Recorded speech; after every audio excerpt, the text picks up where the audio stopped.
Bueno, buenas tardes a todos, mis alumnos y alumnas de citopatología.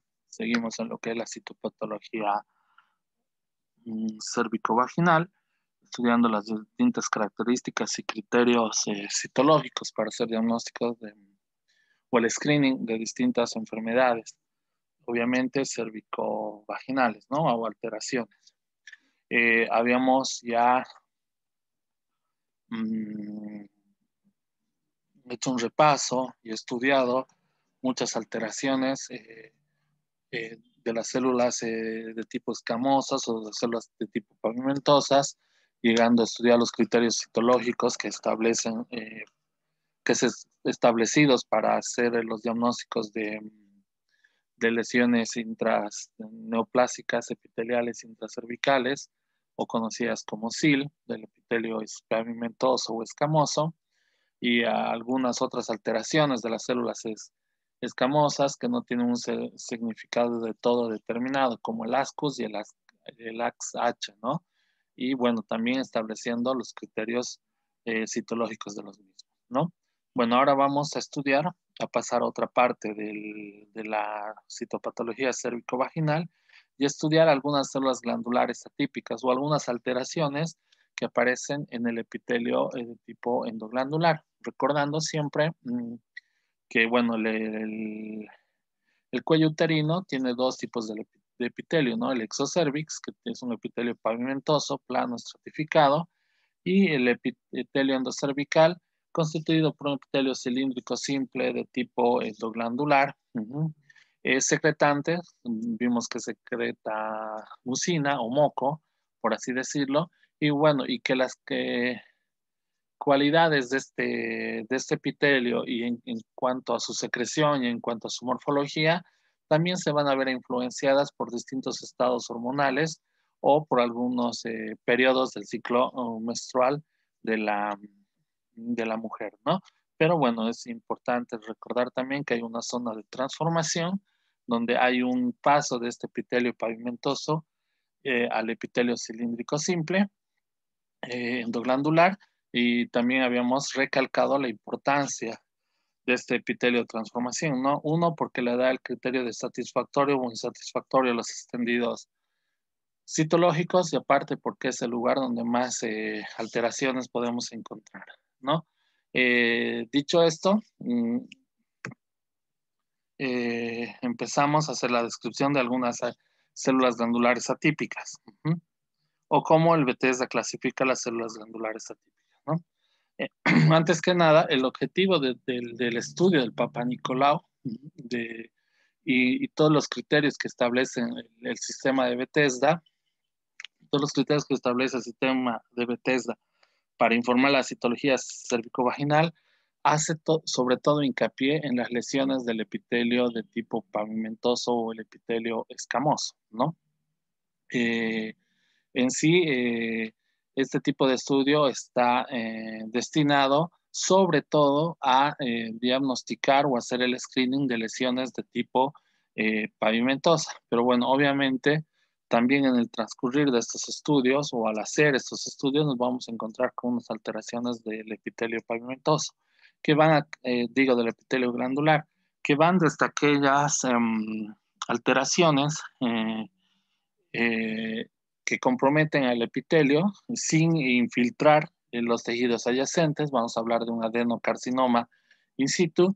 Establecimos los criterios de carcinoma y de adenocarcinoma, entonces van desde adenocarcinoma in situ, los adenocarcinomas infiltrantes, pero también vamos a tener una gama de lesiones que son de significado indeterminado, ¿no? Donde las cualidades, tanto cuantitativas o cualitativas en las alteraciones del epitelio, no son del todo concretas, por así decirlo, para hacer un diagnóstico, ya sea de un adenocarcinoma in situ y de un adenocarcinoma infiltrante, ¿no? También tenemos que tener en cuenta, como habíamos mencionado al principio de esta materia, eh, que hay otras situaciones donde podemos encontrar células glandulares, tal vez no de tipo endocervical, sino de otro tipo en el extendido citológico. Estoy hablando concretamente de las células glandulares que revisten el epitelio de tipo endometrial, ¿no? Como son cúbicas simples, también son células glandulares.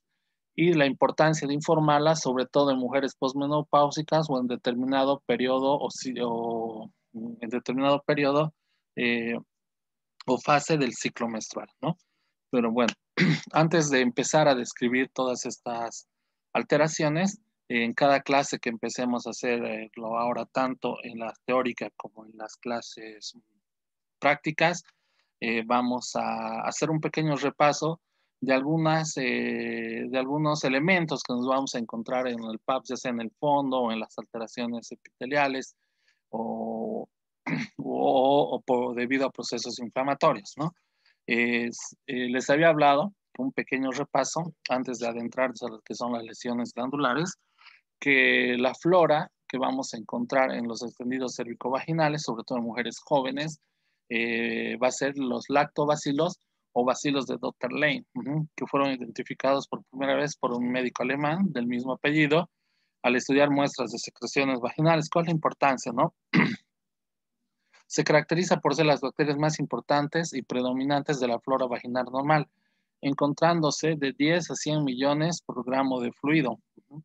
Sirve como freno al desarrollo de otros gérmenes y hongos gracias a la producción de peróxido de hidrógeno, ¿no? Que dificulta la producción o la reproducción de algunas especies que poseen catalasas, como ser los Gardnerella vaginales o algún tipo de streptococcus. O sea, la función de los lactobacilos, nosotros vamos a encontrar lactobacilos como una flora vaginal normal, por así decirlo, y cuál es la función de estos lactobacilos, servir como freno al desarrollo de ciertos gérmenes, sobre todo aquellos gérmenes que tienen la particularidad de producir algún tipo de catalasas, ¿no? ¿Cómo detiene esta producción o cómo detiene el desarrollo de estos gérmenes? Produciendo peróxido de hidrógeno, ¿no? Entonces es algo que nosotros podemos encontrar normalmente en la flora vaginal o de los extendidos citológicos, ¿no? También hay otro tipo de flora. Vamos a encontrar la flora constituida por cocos, que después la vamos a repasar en otra clase, o una flora cocoide o una flora mixta también, ¿no? Pero generalmente los bacilos que nosotros vemos los vamos a ver acá como estructuras como bastones o bacilares, de ahí viene su nombre. Los vamos a encontrar por fuera de las células o integrando el citoplasma de las mismas, ¿no?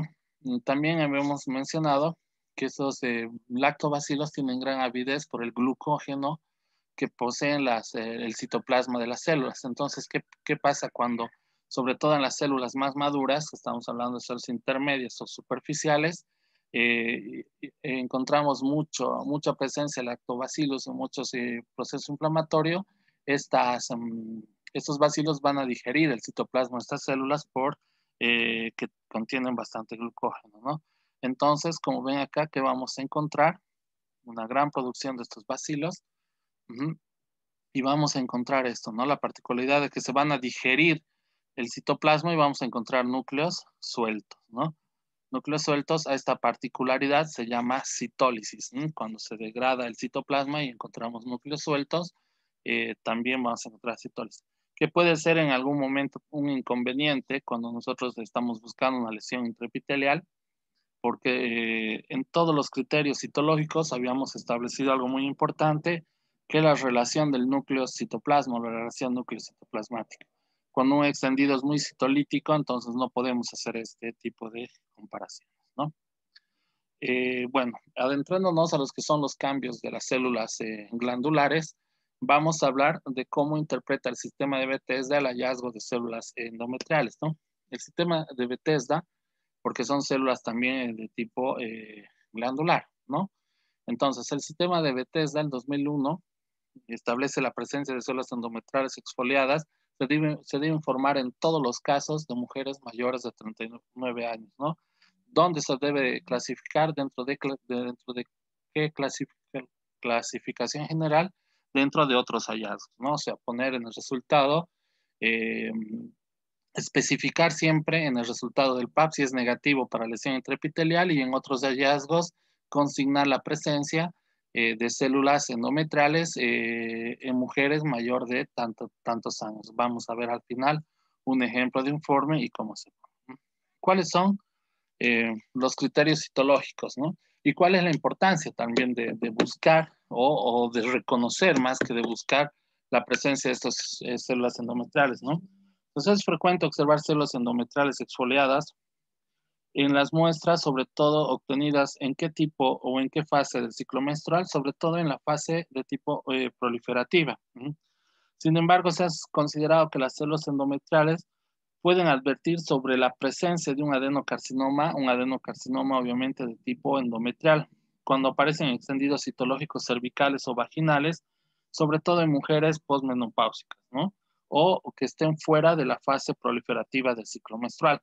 Entonces, repasando, eh, nosotros siempre es conveniente saber la fecha de última menstruación de la mujer, ¿no? Cuando nosotros recibimos un extendido citológico. Entonces, en el informe que manda el médico, ahí es ideal que nos pongan la fecha de última menstruación. ¿Por qué? Porque habitualmente nosotros podemos encontrarnos con células de tipo endometrial, pero sobre todo una fase proliferativa del ciclo menstrual. Pero cuando nosotros tenemos células de tipo endometrial por fuera de esta fase proliferativa o encontramos este tipo de células endometriales en mujeres posmenopáusicas, entonces es una alerta que debe establecerse en el informe del Papa Nicolau, porque, bueno, está relacionado a la presencia de algunas lesiones neoplásicas o cancerígenas, por así decirlo, infiltrantes, como ser el adenocarcinoma de tipo endometrial. Bien, ¿cuáles son los criterios citológicos de células endometriales que vamos a encontrar en los extendidos o células endometriales exfoliadas, ¿no? Las células exfoliadas se presentan en colgajos de aspecto redondeado y rara vez aislados. O sea, generalmente siempre las vamos a encontrar en grupos y no de manera individual. Pero bueno, vamos a ver que vamos a encontrar otro tipo de células que acompañan estas células exfoliadas que también nos pueden dar una perspectiva o nos pueden dar un acercamiento de que podemos encontrar este tipo de células en el extendido, ¿no? Eso lo vamos a ver ahora. Tiene un núcleo pequeño, redondeado, un tamaño similar al de un núcleo de una célula intermedia. Habíamos hablado que que el núcleo de la célula intermedia es un poco más grande que que un eritrocito. Y una célula superficial tiene el núcleo pignótico o puntiforme, o sea, como un puntito en el citoplasma, ¿no? A menudo resulta difícil reconocer la configuración de la cromatina nuclear debido a la disposición redondeada tridimensional de los colgajos celulares. Eh, Habíamos hablado mucho de cómo se dispone la cromatina en en las distintas alteraciones de células escamosas. Vimos que también se podían formar en grupos, pero la cromatina era siempre, le daban una particularidad de hipercromasia al núcleo o un núcleo en grumos, ¿no? Por una cromatina dispuesta en grumos, ¿no? Acá la disposición de las células endometrales que encontramos, que son en colgajos y redondeados, a veces dificulta ver la configuración o cómo está configurada la cromatina, ¿no? Porque se disponen en grupos o en colgajos celulares. Nucleolos generalmente no son evidentes. El citoplasma es escaso, basófilo y a veces un poco vacuolado. Los bordes celulares están muy mal delimitados o mal definidos y durante la primera mitad del ciclo menstrual pueden observarse grupos de células endometriales dispuestos también en grupos o colgajos de aspecto redondeado con un doble contorno que dan también un aspecto como tridimensional. Si nosotros sabemos que estamos durante la primera mitad del ciclo menstrual y encontramos este tipo de células, este tipo se la denomina como el éxodo endometrial o como células del éxodo, ¿no? Para describir un poco, grupos o colgajos de células endometriales, dispuestos en colgajos que les había dicho en grupos tridimensionales. Fíjense que hay una superposición, incluso un núcleo como daría la impresión que está encima del otro. Acá, por ejemplo, vemos un nucleolo, pero no es evidente, no es frecuente encontrar nucleolos. Y fíjense que en el resto de las células no se puede definir tampoco no se pueden encontrar otros nucleolos, ¿no? O sea que en aisladas células podemos encontrar nucleolos, no es una característica la presencia del nucleolo en este tipo de colgajos o este tipo de células, ¿no? Habíamos visto el tamaño, acá tengo, por esto pongo, esta es una célula intermedia, es casi del mismo tamaño que una célula intermedia o a veces solo un poco más grande que una célula que el núcleo de una célula intermedia y son colgajos que fíjense que tienen los contornos, pero no están del todo bien definidos los contornos periféricos o celulares, ¿no? Esta es por citología líquida. Ahora vamos a ver que en citología líquida también tiene sus características. Vemos más nucleolos, la cromatina no es tan densa, los colgajos son también tridimensionales, pero más pequeños, y el citoplasma, vamos a ver en otras fotos, que es más vaculado, ¿no? Habíamos denominado a las células del éxodo, las células endometriales exfoliadas en determinada fase del ciclo menstrual, sobre todo en la primera mitad del ciclo menstrual, podemos observar este tipo de células, denominadas células del éxodo endometrial, células que se disponen en grupos, dispuestas en colgajos redondeados, como pueden ver acá, redondeados con doble contorno. Fíjense, daría la impresión que tiene esta configuración, estos grupos o estos colgajos, un doble contorno y donde es difícil a veces especificar las características que pueden tener el núcleo o la relación que pueden tener el núcleo con el citoplasma, ¿no? Por eso también lo importante de reconocer o conocer el ciclo, la fase del ciclo menstrual de la mujer, ¿no? Vuelvo a repetir, generalmente eso lo encontramos durante la primera mitad del ciclo menstrual, ¿no?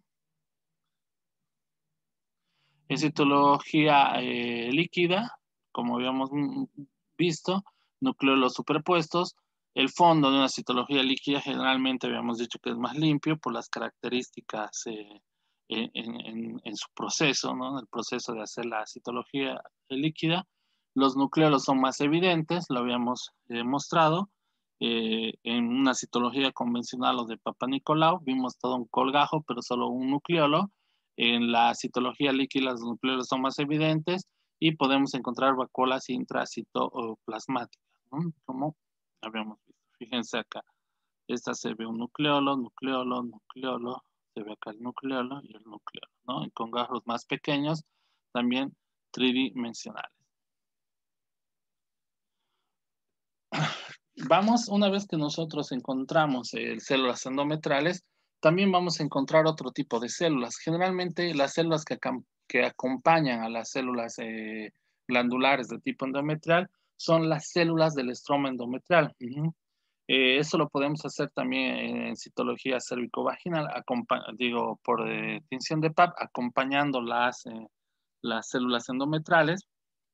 Son células, si pueden ver, de núcleos que se disponen de manera, sobre todo individual, desordenada, con núcleos que tienen un aspecto en sectores como elongado, ausado, estirado, fíjense, acá lo mismo, o fusiformes. El núcleo es redondeado o ovalado, pues no indica mayor riesgo, ¿no? O sea, la presencia de esas células no nos va a indicar la presencia ni de atipía ni de que las células endometrales sean atípicas. Generalmente son células que acompañan, no siempre las vamos a encontrar, pero nos podemos encontrar con este tipo de células que acompañan la presencia de células endometrales, ¿no? Núcleos, algunos ovalados, irregulares, algunos ausados, estirados, puestos de manera desordenada. Otras células que nos vamos a encontrar, sobre todo en alguna fase del ciclo menstrual de la mujer, aparte de encontrar células endometrales, o hacerlo en algún estudio de rutina de PAP, es histiocitos, ¿no? Fíjense, estas células en un infiltrado inflamatorio, mucho polimorfo nucleares, y estas células de núcleos ovales grandes con citoplasma. El citoplasma aquí ya tiene la característica de ser más vacuolado, entonces vamos a encontrar muchos histiocitos, ¿no? Acompañando las células endometriales. La presencia de histiocitos o de células del estroma endometrial no significa que las células glandulares del endometrio sean atípicas, ¿no? Generalmente las podemos encontrar acompañando, pero no tiene un significado clínico importante, ¿no? Ejemplos de informe, ¿no? Empleando la clasificación general. Entonces, el resultado es negativo para lesión escamosa intraepitelial y en la nota o en otros hallazgos se pone células endometriales presentes en una paciente mayor de 40 años o 39 años, si ustedes quieren, y bueno, poner siempre una nota, ¿no? Sí, sobre todo la nota, si nosotros sabemos en qué etapa del ciclo menstrual se encuentra la mujer, ¿no? O si tenemos al menos la fecha de la última menstruación. Ahora, para empezar a definir lo que son las células endocervicales atípicas, habíamos dicho que nos podemos encontrar con muchas alteraciones de las células de tipo endocervical o células glandulares, teniendo siempre a consideración y teniendo siempre como un parámetro que el epitelio que reviste el endocervix es un epitelio cilíndrico, simple y secretante, ¿no? Porque secreta moco.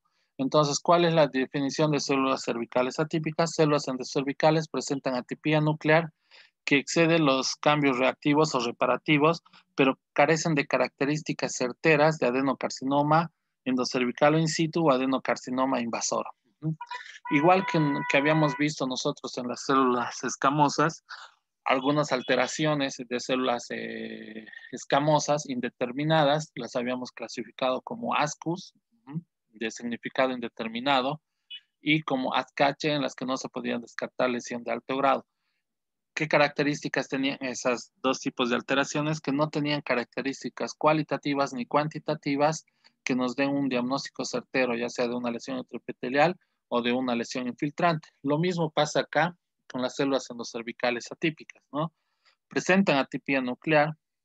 Esa atipía nuclear excede lo que nosotros podíamos decir que son cambios reactivos o debido a procesos reparativos, pero no tenemos todas las características necesarias como para establecer un diagnóstico, ya sea de un adenocarcinoma in situ o de un adenocarcinoma invasor. ¿Qué tenemos dentro de las células endocervicales atípicas? Tenemos las células endocervicales atípicas NOS o no especificadas, que tienen los siguientes criterios citológicos, ¿no? Se observa algún grado de variación del tamaño y forma celular. La hipercromasia es leve y con frecuencia evidente. Pueden hallarse nucleolos. Las figuras mitóticas son infrecuentes. El citoplasma puede ser bastante abundante, pero la relación nucleocitoplasmática es alta siempre. O sea, hay un núcleo muy grande para el citoplasma que tiene la célula. Y es frecuente que se puedan reconocer los bordes celulares bien definidos y nítidos, ¿no? Y tenemos los criterios también de lo que serían las células endocervicales atípicas sugestivas de neoplasia, ¿no? Entonces, tenemos células endocervicales atípicas que pueden ser no especificadas o NOS, o células endocervicales atípicas que son sugestivas de una lesión neoplásica. ¿Cuáles son los criterios de las células endocervicales atípicas que sugieren una lesión neoplásica? Son células anómalas que están dispuestas en láminas, en hileras, y se observan agrupación o superposición nuclear. Grupos celulares anómalos que pueden mostrar formación y rosetas o bordes citoplasmáticos desflecados, que se conoce también como feathering. Y núcleos están agrandados, o como desflecado quiere decir, ¿no? Los núcleos están agrandados y presentes, y cierto grado de hipercromasia. Puede observarse también ocasionales figuras mitóticas, la relación núcleo-citoplasmática aumentada, el citoplasma es escaso y los bordes celulares pueden estar mal definidos, ¿no? Esto lo vamos a ver ahora en figuras. Este cambio del desflecamiento de las rosetas, si bien las vamos a encontrar en células endocervicales atípicas que nos pueden sugerir una neoplasia, este cambio es sobre todo muy característico del adenocarcinoma in situ cuando lo encontramos en lo encontramos mucho más marcado, ¿no? O mayor en proporción. Pero bueno, cuando estudiemos las lesiones infiltrantes o los adenocarcinomas, los vamos a ver más a detalle, ¿no? Bueno, acá, fíjense, las células endocervicales con nucleolos, una relación, si bien hay citoplasma presente, ajá, La relación núcleo-citoplasmática está aumentada. Es un núcleo muy grande para la cantidad de citoplasma que hay. En algunas lesiones, sobre todo en las tipía de células glandulares no especificadas, los bordes celulares están definidos, ¿no? Nosotros podemos individualizar en muchos sectores los bordes de las células, ¿no? Tienen nucleolos, casi todas, los que nos dan a entender que pueden haber, deberse a un proceso de tipo reparativo o inflamatorio, ¿no? También podemos encontrar este tipo de células en pacientes que han sido sometidos a un tipo de radiación, ya sea por un cáncer de cuello uterino o por alguna enfermedad, un tumor pélvico. Por ejemplo, en mujeres que han tenido un cáncer de ovario y han sido sometidos a radiación, si les hacemos un Papa Nicolau, podemos encontrar algunas alteraciones de células glandulares atípicas no especificadas, ¿no? O también que nos pueden sugerir algún tipo de neoplasia. Fíjense estos colgajos, acá ya son núcleos con mayor alteración en lo que significa la relación nucleocitoplasmática. Hay más hipercromasia de lo que tendría que haber, como ustedes pueden ver, y a veces es difícil ver las características nucleares. ¿Por qué? Por la superposición nuclear que existe en estos colgajos, ¿no? Un núcleo encima de otro y no se pueden ver, ¿no? Eso es más una alteración, una célula glandular atípica sugestiva de una lesión neoplásica, ¿no?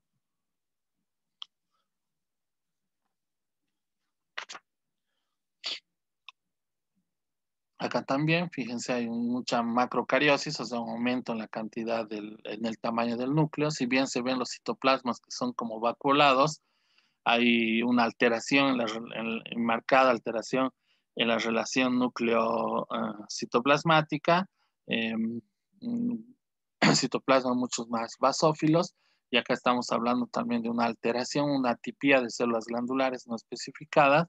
No podemos, ya cuando veamos los criterios del adenocarcinoma in situ y del adenocarcinoma infiltrante, nos van a quedar mucho más claros estos criterios, o de entrada los vamos a volver a repasar, ¿no? Entonces, si nosotros vemos estas láminas que les acabo de mostrar, estos colgajos, esta macrocariosis, alteración nucleocitoplasmática, superposición nuclear, hipercromasia nuclear, tenemos que tener en cuenta que las células endocervicales son de forma cilíndrica o columnar, como ya hemos repasado en la anterior clase. Son células secretorias que muestran un aspecto morfológico, si bien muy variable, no muestran esta alteración nucleocitoplasmática ni la hipercromasia. Pueden ser alargadas, cortas, o tener la característica de células caliciformes o secretantes, como les había dicho, o pueden estar dispuestas de manera aislada o formando grupos.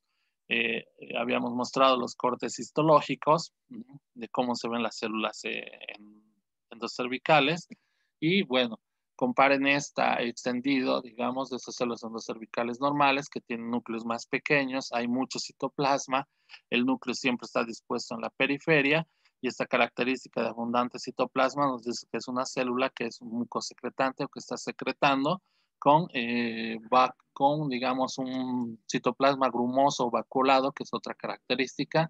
Pero fíjense los detalles nucleares y, por ejemplo, compárenlos con estos, ¿no? Es realmente, se ve la alteración, ¿no? Entonces, ahí ya podemos hacer el diagnóstico de que son células glandulares atípicas. Y bueno, las células endocervicales pueden estar, como ven acá, aisladas o en conglomerados. Si bien tiene una forma variada, no tiene alteración nucleocitoplasmática. El citoplasma siempre se tiñe de este color bien basófilo. El tamaño es menor a 200 micras. El núcleo es basal o periférico.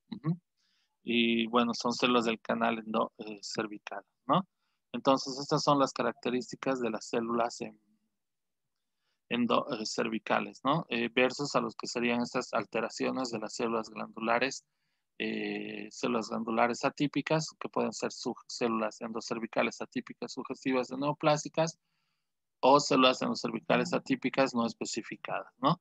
Entonces, hoy vimos lo que son este tipo de células y cómo interpretamos también las células endometrales, ¿no? En los extendidos citológicos. Bueno, cualquier aclaración, cualquier pregunta que deseen hacerme, ya saben, lo hacemos mediante el grupo de WhatsApp o en los comentarios de la clase que les voy a dejar, ¿no? Bueno, muchas gracias por su atención y buenas noches.